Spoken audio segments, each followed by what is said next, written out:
We are in noisy downtown Toronto, not far from Roy Thomson Hall, where TIFF, the Toronto International Film Festival, kicks off its 50th season.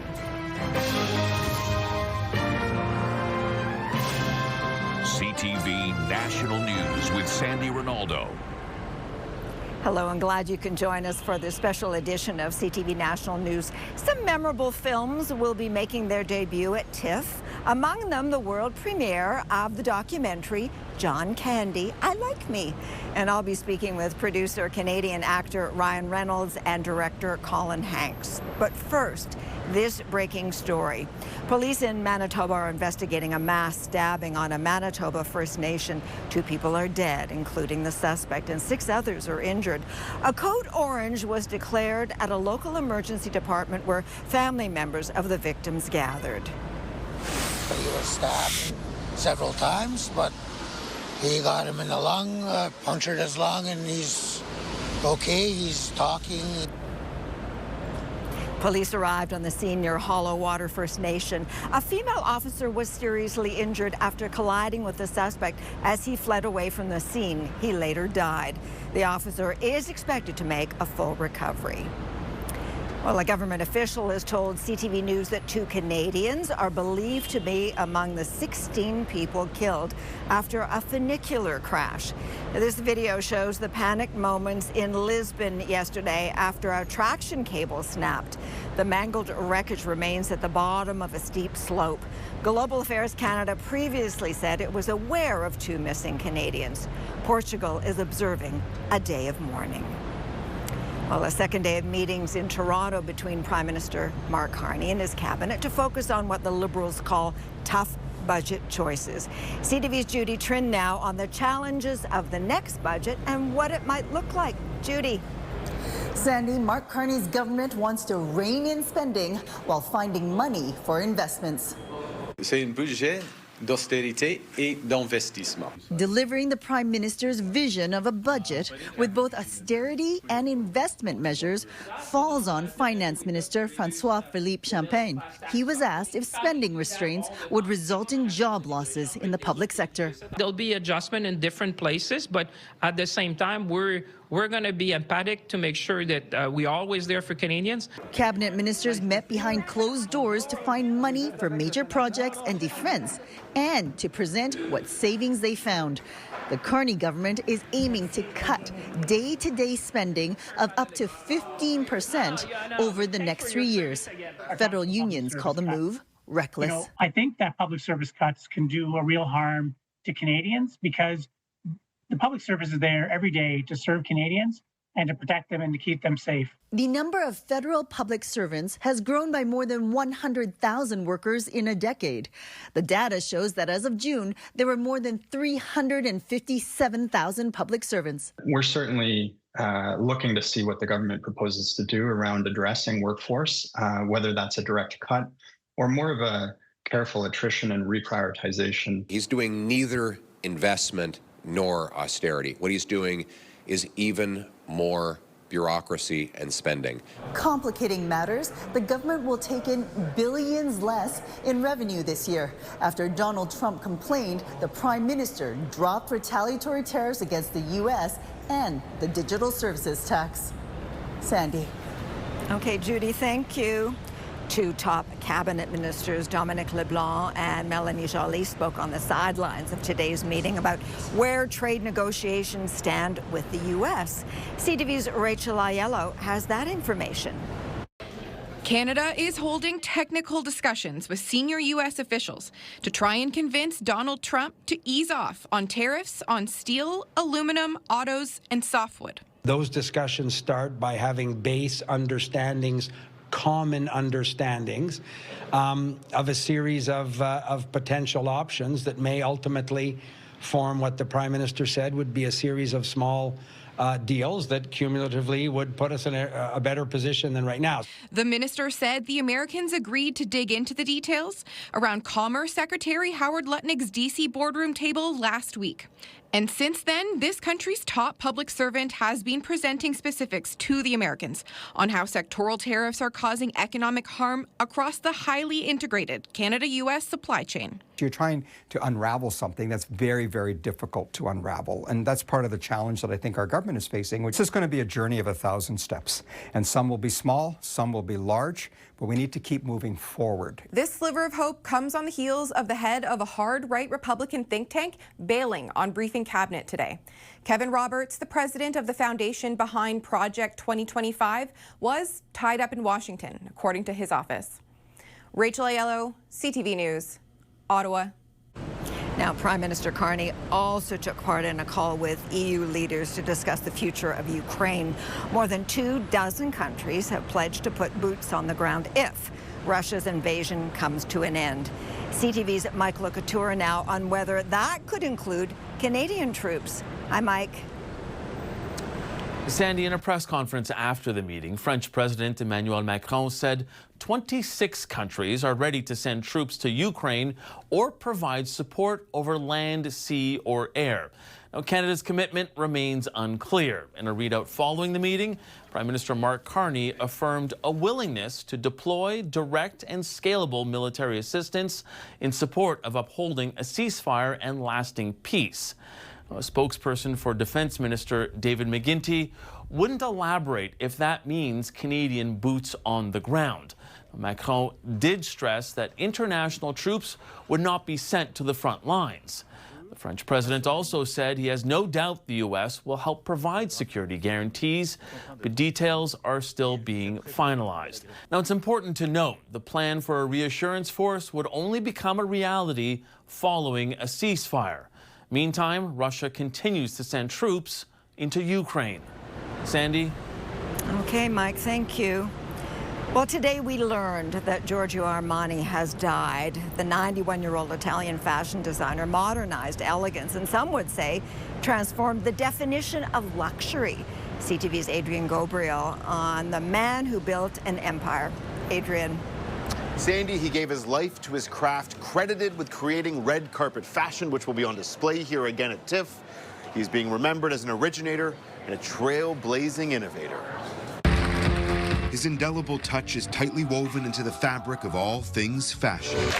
The man who became a mogul began his career as a merchandiser at an Italian department store. He went from buying clothing to eventually designing them for various companies. In 1975, a business partner convinced him to start his own fashion line, which would eventually become synonymous with style and fashion culture the world over. Rolling?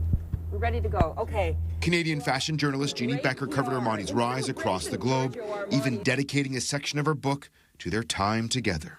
And see Giorgio Armani hovering near the elevators. As you read those words in your book and you reflect back on the time you spent with Giorgio Armani.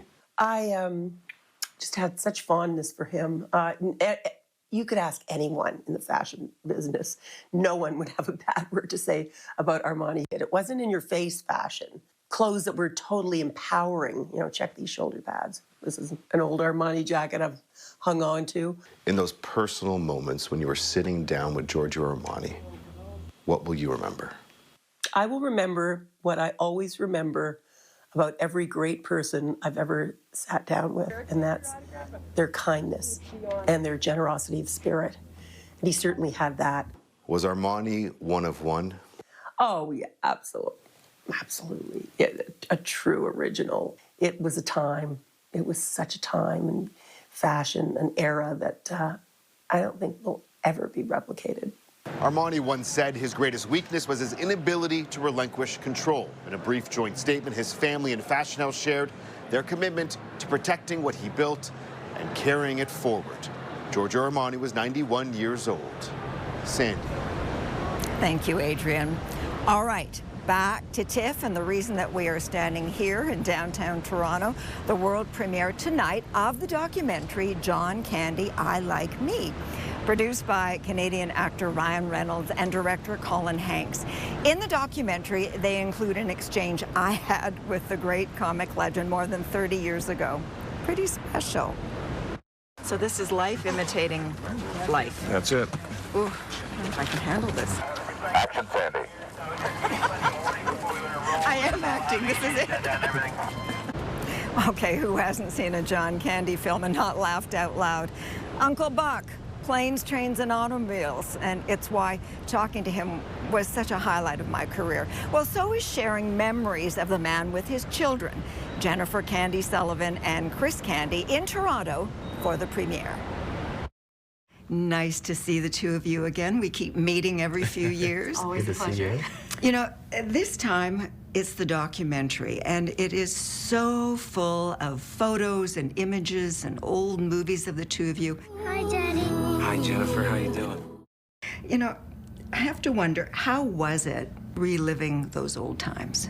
Jennifer? Oh, it was memory lane. It was very cathartic. It was just bringing up all these emotions and these feelings of just watching ourselves, you know, grow up the way that we grew up and, you know, with our dad and everything. And the whole process was amazing. Like, it went from, oh, this is so exciting, to I'm crying, now I'm angry, and, you know, and then back to, oh, this is great, and now I'm happy. So, you know, Chris, your dad died in 1994. I had the privilege of interviewing him back in 1993.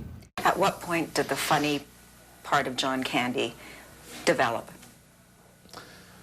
Probably in high school. It was probably, it was more on a defensive posture, really. You grew up without him, and that's something that you say in the documentary. And you said, I had to be a detective and find out more about him, learn more about him. Did doing this documentary help you with that process? Absolutely. It was super focused, and it was dedicated to revisiting his life and his career. And some of the things I did know, but then there were other things that would pop up that were more genetic inheritance and psychological inheritance of our behaviors and traits that were so similar. Such as? Well, jokingly, I've talked about, you know, his nickname to some of his friends was No-Show, or he kind of moved around on his own clock. He was late to things, and I have been late to so many things in my life, my friends. So the apple doesn't fall far from the tree is what you're saying? Yeah, and it would be moments like that where I would be listening to these interviews as Colin was conducting them, and I would immediately text all of my friends saying, you have to do everything in your power to figure out who you are in this lifetime. Yeah, and along the process, I mean, your father's described as sweet, charming, lovely. I couldn't stop laughing when I did the interview with him all those years ago, but there was a dark side, and that certainly comes out in this documentary. If you go a whole lifetime eating your feelings, drinking your feelings, smoking your nerves, it shows up. He was human. He had the full capacity of having the good parts of life and then the challenging parts of life that I felt closer to him as I watched it because it was relatable. And I think a lot of people will watch this documentary and relate to the more difficult parts of, you know, being a human being on planet Earth. yeah, because they can see themselves in our father and like in his characters, and then in him as a human being. He was relatable. So you have to wonder, at least I wonder, how do you think he'll view this portrayal of him? I think he'd love it because it's with honesty and love, and he at the core was about that. I think he truly was looking for that, and so I think he will really enjoy this. It's helping other people, I think, and that was his whole thing. He took care of everyone else around him, so this is another version of that. Lovely. Okay, coming up, more coverage from TIFF, including an interview with Colin Hanks and Ryan Reynolds. I consider Canada my third parent, and I consider my career, I would attribute so much of my career to it, and I think John did as well. Insight into John Candy's enduring influence.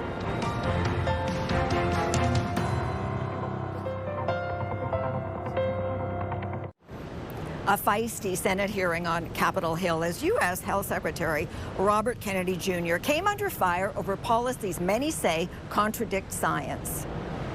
And you don't know the data about whether the vaccine saved lives? That's the problem, is that they didn't have the data. The data by the Biden administration absolutely dismal. You're so wrong on your facts. You're interrupting me, and sir, you're a charlatan. That's what you are. The hearing comes a week after Kennedy pressured the newly appointed CDC director to resign. She was fired by the White House after refusing to step down. Multiple top health officials resigned in protest. Well, Saskatchewan RCMP say after a raid yesterday, the 16 people arrested, including the so-called Queen of Canada, were released from custody, although a man and woman have since been rearrested. You're under arrest. All right. The leader of an anti-government group posted this live stream at the compound. Officials obtained a search warrant after receiving a report of a firearm. Police say they seized replica 13 handguns. Still ahead, insight from Ryan Reynolds and Colin Hanks. John learned that laughing at yourself, that's the target.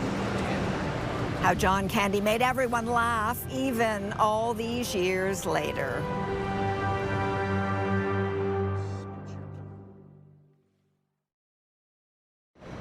The improvisational comedy theater, Second City, is where John Candy got his first real break. And it's the place that the brains behind John Candy, I Like Me, the documentary, executive producers Ryan Reynolds and director Colin Hanks chose for today's interview.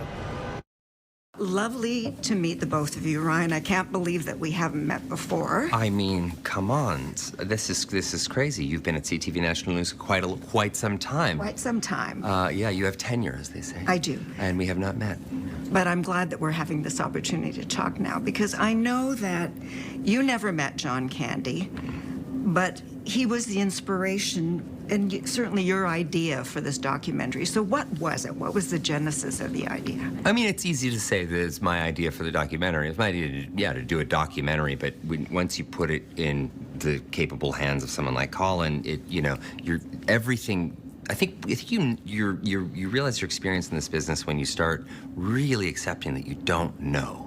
You just don't know anything. But was it that you related to him? Oh, why was I obsessed with him? Yeah. I loved John, and I felt like he brought people together in really interesting ways. I mean, he brought my own family together in interesting ways. I mean, when we would see a John Candy movie, we would all be sitting together.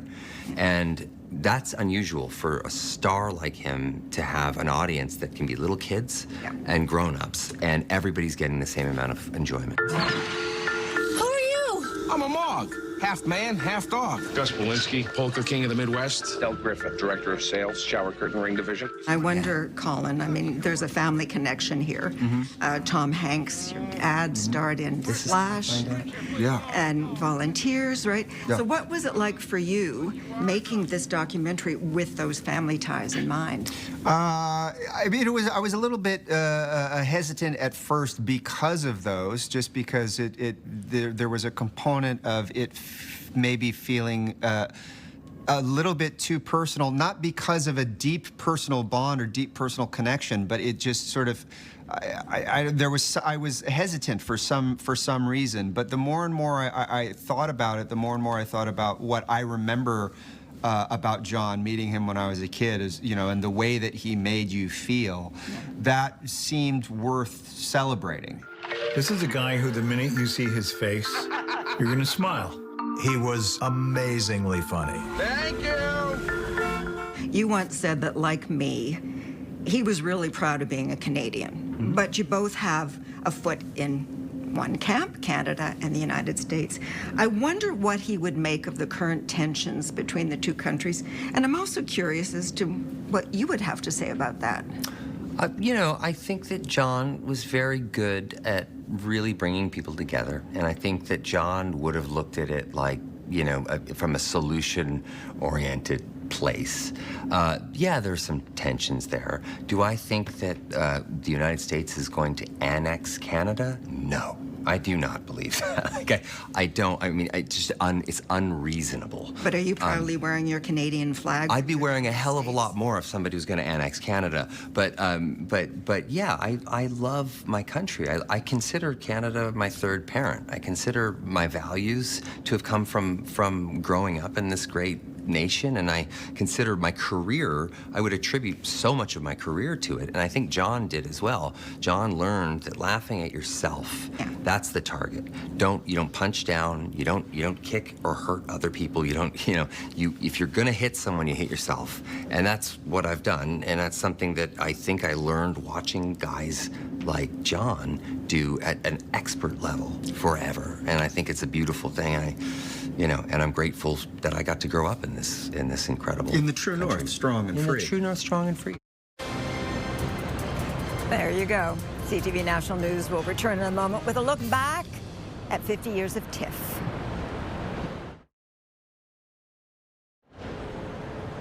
The 11-day festival in Toronto attracts film buffs from all over the world. Here also to catch a glimpse of some of Hollywood's biggest talents. Among them this year, Dwayne Johnson, Scarlett Johansson, Idris Elba. CTV's John Vanavalley-Rao takes us back in time through 50 years of TIFF. John. Sandy, this is a festival that at first struggled to get Hollywood's attention. Welcome to TIFF. While nowadays TIFF is a magnet for megastars, it wasn't always that way. A festival that in 1976 had a rather humble start. It was a big year for Toronto. The CN Tower opened, the Blue Jays got their name, and a movie fest debuted called the Festival of Festivals. It was small, a little disorganized, but it was amazing. Initially ignored by Hollywood, early on, among the few American celebrities to show up was Henry Winkler, a.k.a. the Fonz.